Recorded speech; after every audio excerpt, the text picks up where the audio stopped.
Well, hi, good morning. Thank you for joining me in my shop here. I'm going to be starting on this console stereo that goes with the record player I just finished restoring the last couple of videos. If you're watching, if you're a subscriber and you're watching everything. If you're not, if you're new to my channel, then just a couple warnings before I get going here. What I do here is pretty much live. I don't edit it much at all. And the result of that is some kind of bad stuff goes out on my videos where I'm making mistakes. I'm saying things that aren't necessarily true, all that kind of stuff, because you just have to keep in mind that I'm not writing a script. Don't know what I'm going to say next, really don't. And so this is reality TV for real here. Okay. Now, the thing I love about these stereos that come in the big consoles, this is in a big console stereo, a beautiful big wooden cabinet, is the engineers are not pressed for space. So they don't squeeze everything down, and they kind of have free run with what they want to do with the layout of parts and stuff like that, because there's so much space in a console. So these things tend to be big and tend to be wide open and pretty easy to work on. Once we look underneath, we'll see if that's the truth or not. So, look at this note right up here right away. It says, for replacement of FM stereo indicator light, contact qualified service personnel. To change a light bulb?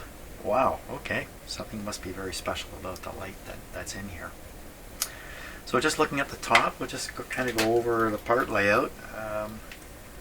Just very basically, power transformer, output transistors, filters for the power supply, FM tuner located here, AM tuner here, another filter capacitor here. We have jacks for different kinds of inputs here. There's a chart on the back of the console that explains what each one of these are. Two large jacks, plugs. I think these were going to the speakers. There's 1 and 2. I marked one of them so I can keep it straight, which is which when I go to put it back together. There's one tuning knob on the front of this, and it's going to turn this big wheel. It's going to turn the tuning capacitor, and you can see how it's linked into here to turn the tuning, probably a capacitor inside here for FM. And it turns. It's very hard to turn. This is very difficult. But then I'm not turning the knob. Let's just go and see. Does the knob turn? Yes, it does. That's a good sign. Yeah, this is tuning. The knob, the string, all that stuff is pretty good. It's good. That's very good. So just to make a note for myself, the dial strings are just right out here, and they're black, and they're really easy to not see. So it'd be real easy to grab them and break it, cut it, hit it with a soldering iron. All kinds of bad stuff can happen there. For some reason there's a wire popping out here. This is probably not intentional. Probably supposed to be under. Here's the antenna connector, which I removed from the console. FM, ground, and AM. The AM live side is the white wire. FM side's on a 300 ohm flat lead all the way into here. This is the antenna transformer for the AM side of things. So the antenna is connected into this little transformer. There's a tuning slug down in it, so this could be something more. This could be a trap. We don't know what it is offhand, but it looks like a antenna transformer. And then the output is on this blue wire going right over to the tuning capacitor. There's a 3-section tuning capacitor. That's a very good sign.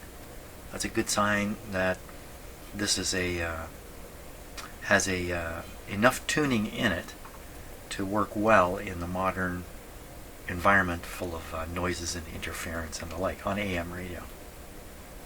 There's another coil here, so this could be the antenna coil. There's a shield here. What's it shielding? Shielding a bunch of stuff in there. It's all associated with the tuner. Probably all associated with the AM tuner. Probably all the FM tuner stuff is in here. The output from this box, the output of the tuner, must be dropping down through the radio, because I don't see anything coming out. I see this going in. I see nothing coming out. Unless by some chance it's on these wires here. Would doubt it, but I don't know. What else can we see on here? All kinds of stamps from inspectors inspecting it. I should get my own stamp. I'm really curious about this FM light thing here. Am I a qualified technician? Let's pull this out and take a look. Well, what the heck is special about that? For replacement of FM indicator light, contact qualified service personnel. Something very peculiar about this light.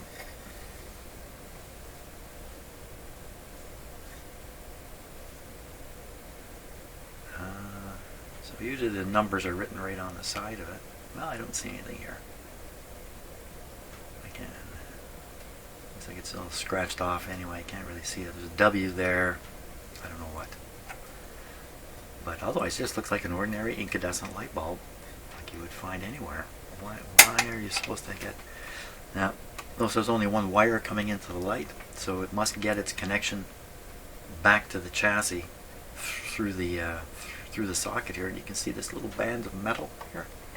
This is the contact to make sure it gets grounded when you put it in there. Here we go. Did I do that right? I don't know. I'm not qualified, but I've done it. Okay, a couple other things of interest here. This plate is on grommets. There's a grommet in there. There's a grommet in there. There's one back here. Whoops. One back here. This whole plate is grommeted. Now, what's that mean? It could mean that in fact it's insulated away from the main chassis. This plate could be its own thing. You notice the ground here coming over to the ground wire heading out to the antenna. I don't see any ground coming from here down to the chassis, like a braid or something like that. This is all mounted on the same box, so the entire tuning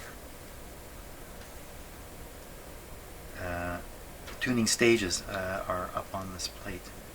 There's these two screws, they look like they're going right through. No, they don't go anywhere. So these screws are also not in contact with the chassis. So a little bit of a shock hazard. You know, in these units, they're transistorized. The highest voltage in them, 30 volts, something like that, other than the power coming in. Not likely to get a shock anywhere. That's my understanding of it, but then I'm not experienced enough. Maybe I just haven't gotten enough shocks. So can we flip this thing right onto its head? It'd be sitting on this. This is pretty rugged. It's sitting on this, sitting on this, and sitting on the front. And what's this light? So that's the panel light. This is all corroded here. So the panel light looks like it's designed to be aligned very carefully with the plastic grill here. This is not just a light in the general area, it's very specifically located. A couple millimeters can make a big difference in how well a light like that operates. We'll get to that later. There's a sticker here.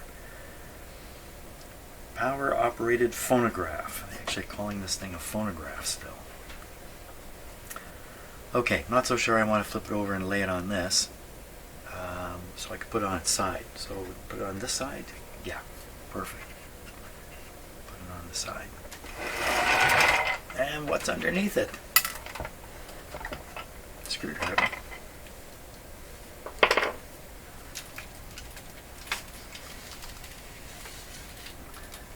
Lots and lots and lots of stuff, but it's spread out, which makes it easy to work on. But there's lots of stuff. Look at all this.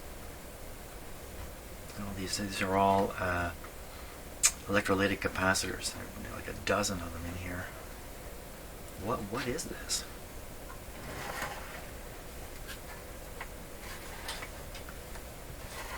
So one of the things the engineers are thinking about the whole time they're designing a radio like this is, can it be manufactured easily? What happens in the manufacturing stage? In fact, that's an awful lot of the design is done to make the manufacture go well. There'd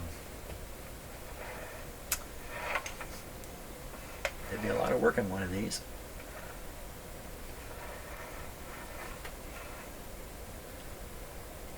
It's a very interesting arrangement here. They have numbers 1, 2, 3, 4, 5, all the way up to 24, numbering these white bands. And then at the bottom here, it has Z, R, L, K, J, K, L, M, N. That's what that is. So it has letters up the side, so you can identify each individual hole by a number and a letter. So this is 9. This would be 9M. That's a transistor right there. Transistor here. So they actually have transistors on here. So this is maybe it's part of the amplifier board, because it looks like 2 channels going up here. So I'm going to guess this is part of the amplifier board. So you have all the controls in here. Switch. Now, this is clearly a radio up here. So So what can this be? This has to be the amplifier. I mean, there's none of these things, none of these coils, none of these guys. So this is probably all amplifier or preamplifier. Maybe it would be the right word for it. These are the output transistors. Look at this resistor has melted here. Can you see that? It's overheated. Let me put it that way. That doesn't necessarily mean it's a disaster, but something has happened here to cause this to overheat. This one looks like it's overheated too. The others look okay. So one of the things that can happen in these units is the output transistors can fail. These are hard working components that run a little warm, and they can die early in the life of a unit like this. My experience with this kind of stuff is no, everything is working, everything's good. That's my experience with stuff like this. This guy in the cabinet, the little bit of testing I did seemed to amplify okay, but no radio FM or AM, which is interesting. Neither one of those was working. So I'm giving myself some time and let my eyes just wander around here, trying to pick up on more things like this, if I can. This one looks a little damaged too. So these resistors are almost certainly built of wire wound inside them. Not necessarily, just I get the impression they are. So I can see that 270 ohms. It felt hot. Yeah, it's not hot, it's cold. This came out of my garage. It's minus 10 degrees in my garage. So this is probably still, well, it's still cold. It's not minus 10 anymore. These would be the 2 output transformers. Well, probably. They seem to be a little early in the stage of thing. Output transformers in a transistorized unit? No. I'm going to have to look at the schematic, but my guess is there's like big capacitors here, which are these 2. These medium-sized ones are tied right into these transistors. So this is probably, and then it looks like it's going to, I don't know what that is, because I think the output is these guys way up here. Well, what are they doing way up there? That's way up there. There's that. That's way up. That's way inside of this. This is like a can. We can't really see in it. It's closed. That's the other part of it there. We can't see in there.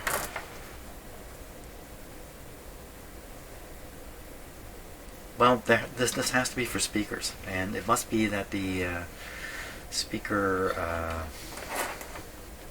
How can I forget the word for it? Where you divide the lower pitch sounds from the higher pitch sounds, direct them to the appropriate speaker. A crossover network. Crossover network must be inside here. Oddly enough, here's the reset in case you pop a circuit breaker. There's a circuit breaker. Why is it way up here? Wouldn't you would normally put them right on the back here? You just reach in. You got to reach way up in here to get to this guy. Why up here? Well, where's the power come? Let's follow the power. Power comes in on here. Oh, power goes right in there. See, a short and fast access to the on-off switch up in the front here. And they decided rather than run wires to the back for this guy, they'll just put this guy up here too, because what are the chances that it'll ever be needed? Pretty low, actually, pretty low. Your hope would be before one of these big output transformers fails, that this will pop. But you know what? This is only going to pop because something bad has already happened in your receiver. At least you wouldn't set a fire. I mean, that's the main purpose of it. This capacitor down here, this bottom one seems to be knocked out of position. You know, it is in the back corner. It's a place where people might do something. Let's look underneath. Well, there's nothing much to see under here. But these two go right to here. I wonder if that's a... Well, I can investigate these and what all these are. And mark it up, make it really clear. These are the input jacks. What's that guy? And there was something plugged in. There was one, and it doesn't matter. Okay, well, it's in great shape. All these things usually are in great shape. There's a lot to it. Look at all the diodes in here. Diodes everywhere. Maybe for biasing. Here's the transistors back here. These are physically large transistors. Some up here. These ones look like they might be germanium. This is of the vintage where germanium transistors are quite possible as opposed to silicon. Germanium, I think they're not as reliable or long-lived, and you got to be long-lived to still be working today. As a lot of these, this part here contains a number of components like resistors and capacitors. So this is an early kind of version of a integrated circuit, although it's not a digital thing by any means. It's just a way of rather than have all the components spread out like you see them here, they've been packed into here. And that could be a problem if there's a defect in here, and good luck even figuring that out. Replacing this is, you can't replace this. Not with a like.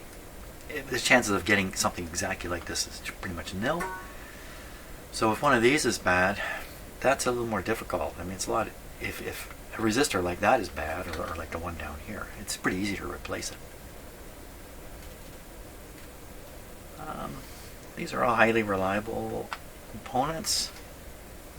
So why the radio not working? AM or FM, and that's the big hint. What's this guy here doing? Okay, I got to... I'm going to take my camera off here. Just hold it in my hand. What's going on up in there? Another interesting coil.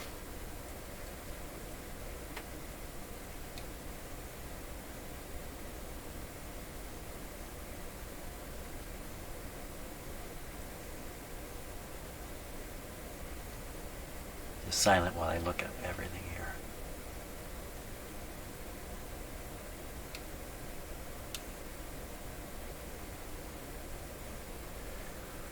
Okay, well, the next challenge is how to power this guy up, how to hook up some speakers to it so we can hear it.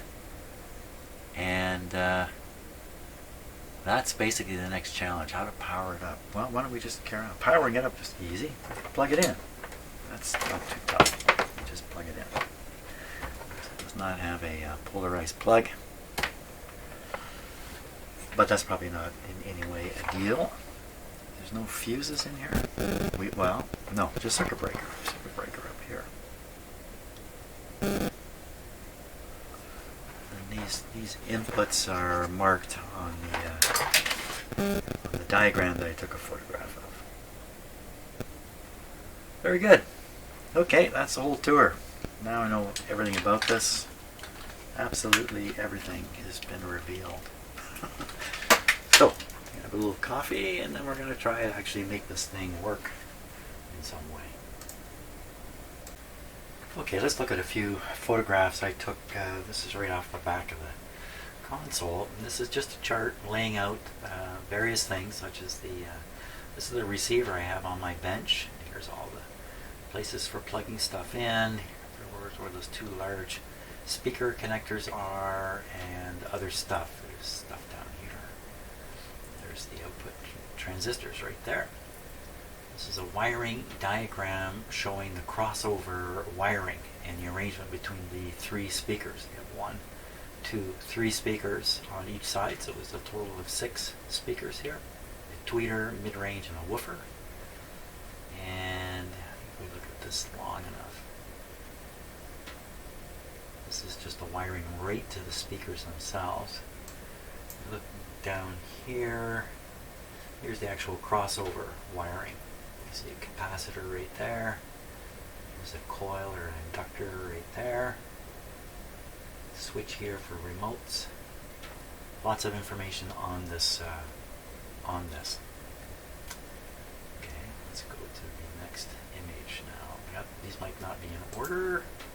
There's the actual crossover still in the cabinet. And this piece out here, and likewise here, these are coils that we just saw on the schematic. And then these are capacitors in here. And what they're doing is they're just dividing the highs and the lows and making sure the lows go to the big speaker and the highs go to the small speaker. Let's go back now. Okay, that's just showing Dominion Electrohome Industries in Kitchener, Canada, where an awful lot of these consoles came from. So there's the speaker arrangement on one side. I think this is this would be the right side as you're facing the unit. You have the woofer there, and the tweeter, and the mid-range. You notice the mid-range and the tweeter have sealed backs. They're sealed right off.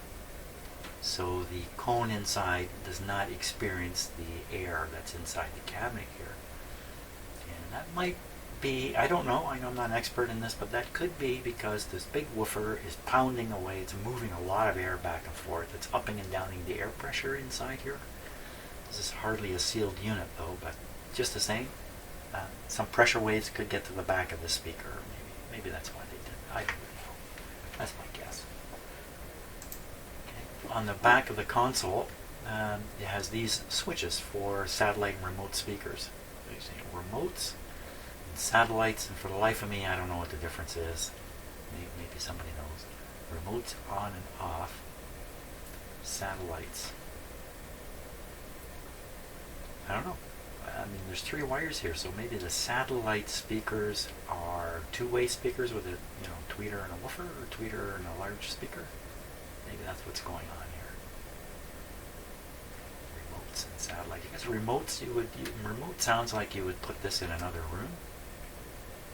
Satellite sounds like it's on the other side of the same room as the console. I don't know. Is that the end of the photographs? I thought I had more photographs. I do not. Okay, very good. We'll get back to the issue here is where to hook up my shop speakers. This panel is out in my garage. It's not plugged in. I'm not about to bring it in here, I don't think. So how would I ever sort out which wires which? I guess I have to use that diagram. Maybe this shows the colors of the wires, but yeah, okay, it might take a little bit of fiddling to figure out just how to hook speakers up here in my shop. Well, I searched high and low for a schematic for this guy. I have not been able to find one. It could be that this, I'm sorry, the model number that comes with this is the TR50. Nothing else is said in any of the information I have or on the console itself, but I did find on the internet TR50 referred to as the Armada. The Armada, but I couldn't find any information about this. The difficulty here is where am I hooking up the speakers in my shop so I can operate this into this plug. I got no idea what terminal is what there, and it's hidden inside this box. we have the output transistors here. And probably some of these capacitors are involved with the output. I can sort things out. Yeah, if I can sort things out. What's that?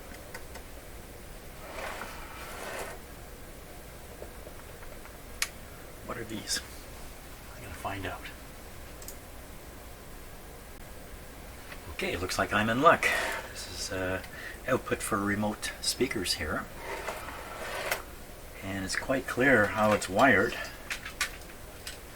You can see a black wire soldered to the chassis here, comes across and ties these two pins together. So these lower pins would be the ground, and then we have a left channel and a right channel, or the other way around.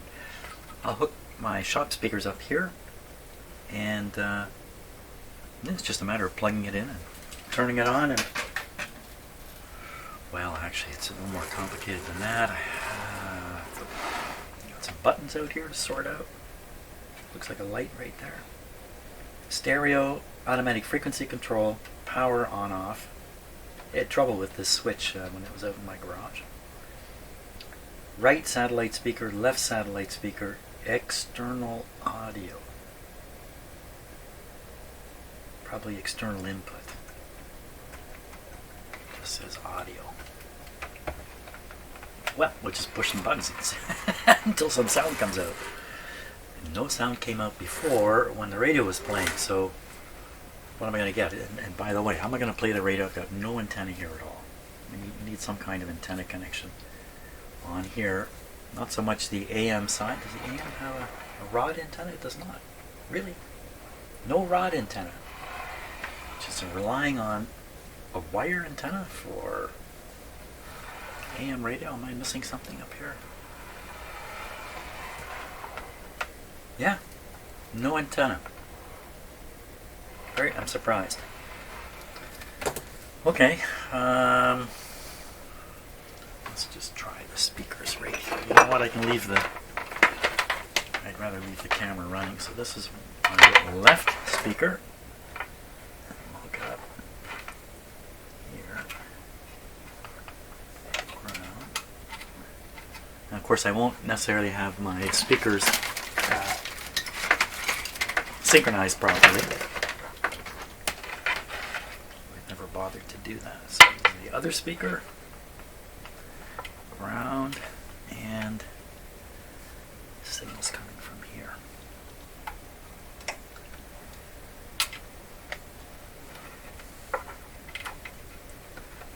Okay, speakers connected. Just plug them in here. I'm going to be starting this up with a dim bulb in the circuit. And what's what up here? Oh boy. What is what? I have to go out and look at the front panel. I have to sort out the switch and everything here. I gotta go out and look at the panel. Now, I didn't really say this, but I'm not completely hopeful I can sort out what's wrong with this guy if it's not working. It appears to not be working, but let's find out here. Plus, I'm going to want to keep an eye on this component in case it starts overheating right away. And we're going to want this on, we don't want it on stereo. We're going to be starting with the AM radio. I've switched the selector over to AM. I've got a photograph of the front panel here. It's helping me, and the volume is here. The balance control is kind of stuck to the volume, so you turn one, you turn the other. It's tricky to turn them independently. That should do it. Okay, we're ready. Now, power switch is off, but I was having trouble with it before. Here we go. So this is going to go through the dim bulbs, these lights back here. So when I push the power button, you probably see a flash of light from there. Here we go. No flash of light. I heard a thump come out of the speaker up that way. So you've got this light's on, and the other light, this light is burned out down here. This is going to fall off anyway, so let's pull it off. Well, I don't hear anything. Oh, okay, so here. Don't really want to hear that sound. So there's a suggestion here from that sound that there's DC flowing through my speakers. Now let's break and make and we'll see if there's a pop.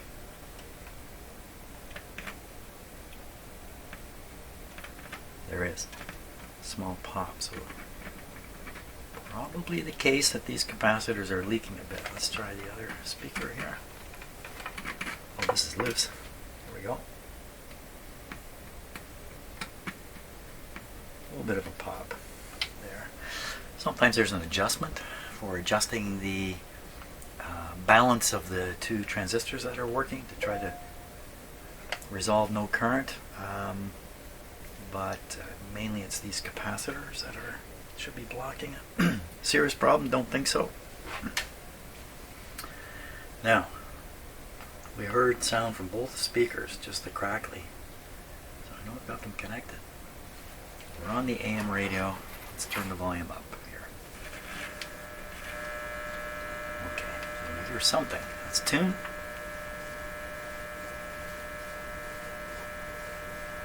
No difference. Nothing happening there. Okay, volume down. Switch to FM. That's the next. That's FM, I'm pretty sure. Let me just be absolutely sure. That's FM, then phono, then tape. 4 settings. AM, FM, phono, and tape. So we're on FM. Volume up. Well, that sounds like an FM radio. That is. No antenna.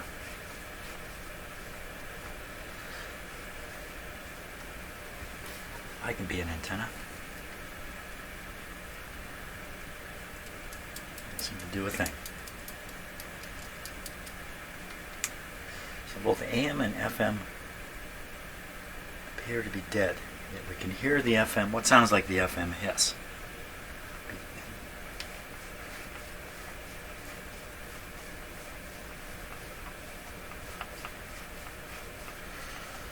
Yeah, wow, that's a serious, that's a serious troubleshooting deal here.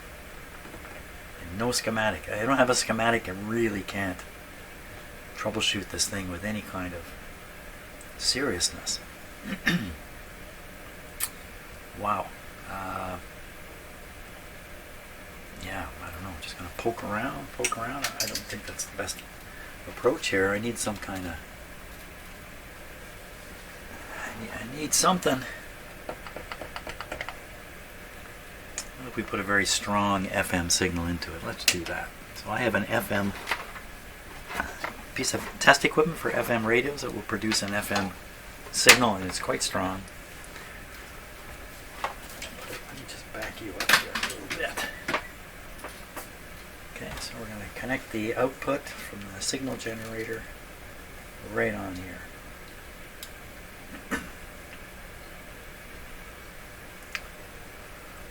Okay, we're already on, so we have to tune to around 100.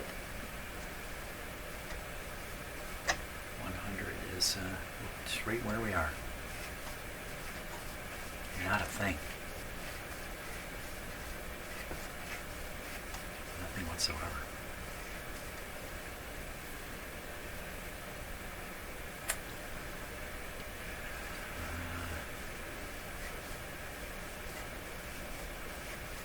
Very surprising.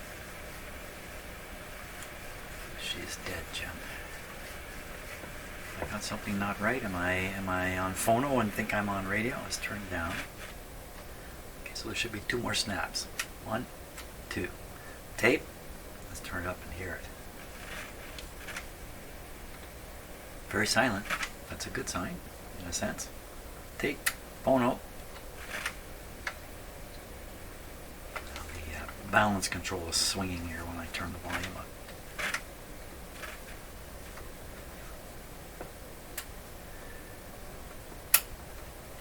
Oh, interesting. So the lights are going on and off here, depending upon the setting.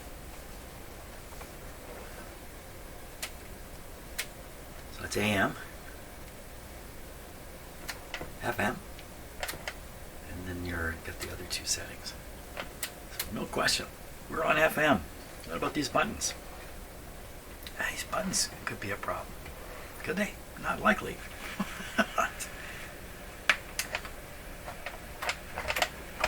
This must be the stereo indicator light that was, I don't know how do you get that to release.